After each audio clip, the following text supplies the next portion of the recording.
Question आज बीबीएनजे treaty पे है, यूएन का जो हाई सीज ट्रीटी है उस पे। तो question is the BBNJ treaty can be called as Paris agreement for oceans. Do you agree? Explain with examples from treaty features. Okay, तो हमें इसमें बताना है कि ये पेरिस एग्रीमेंट का ओशन का पेरिस एग्रीमेंट की तरह इसको हेल किया जा रहा है। तो ये फैक्ट है और इसे इसके बीबीएनजे ट्रीटी के फीचर्स के साथ एग्जाम्पल्स देके एक्सप्लेन करना है। इंट्रोडक्शन है कि as the high seas are concerned they cover 45% of the earth surface, but out of that just 1.2% is legally conserved.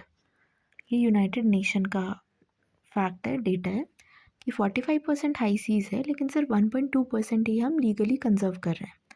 तो which calls for the urgent need for its conservation. Hence, in this background, for its BBNJ was enacted, which is often compared with the Paris Agreement.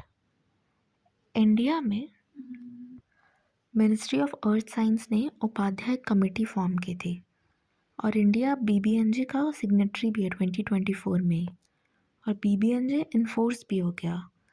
इसमें एक condition था कि 60 ratification जब हो जाएगा तब ये इन्फोर्स हो जाएगा। तो रिसेंटली मोरक्को 60th इसका रैटिफिकेशन कर लिया है। अब हम देखते हैं कि BBNJ held as Paris agreement for ocean. तो फर्स्ट पॉइंट है गाइडिंग फ्रेमवर्क। जो कॉमन बट डिफरेंशिएटेड रिस्पॉन्सिबिलिटी है पेरिस एग्रीमेंट का, वो इम्पोज करता है एडिशनल रिस्पॉन्सिबिलिटी इन डेवलप्ड कंट्रीज़ पे, क्योंकि ये हिस्टोरिकल पॉल्यूटर्स रहे हैं। सिमिलरली बीबीएनजे में भी पॉल्यूटर्स पे प्रिंसिपल है जो कि उसका गाइडिंग फ्रेमवर्क है। Second point is capacity building and technology transfer. Paris agreement के लाइंस पे ही skilling, training, funding, assessment, under capacity building और transfer of technology framework BBNJ में भी है।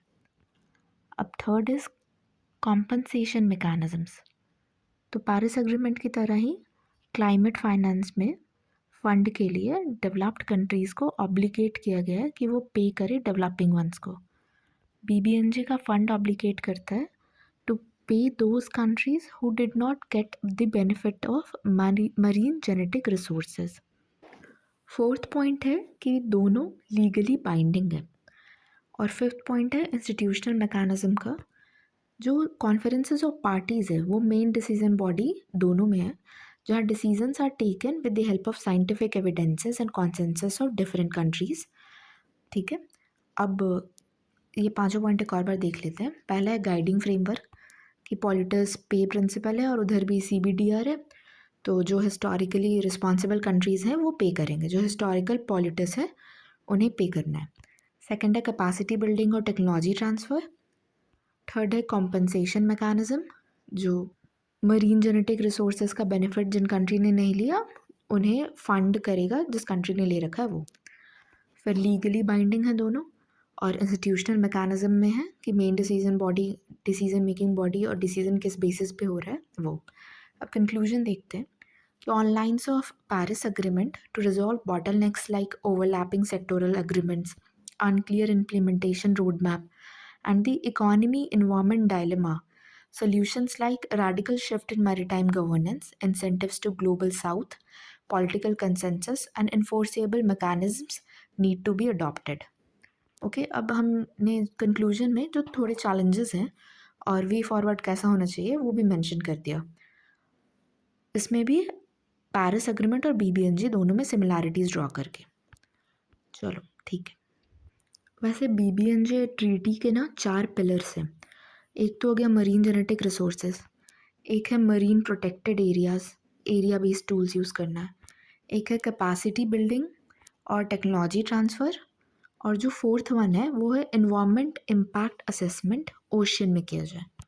ओके, ये हम इंट्रोडक्शन में ऐसा भी इंट्रोड्यूस कर सकते थे अगर याद नहीं आता तो बीबीएनजे के 4 पिलर्स से, बट ये भी जो डेटा लोड इन यूएन का इंट्रोडक्शन है और करंटली इंडिया ने कैसे उपाध्याय कमेटी बनाई है और बीबीएनजे इन्फोर्स हो गया है 60th मोरक्को के रैटिफिकेशन के बाद।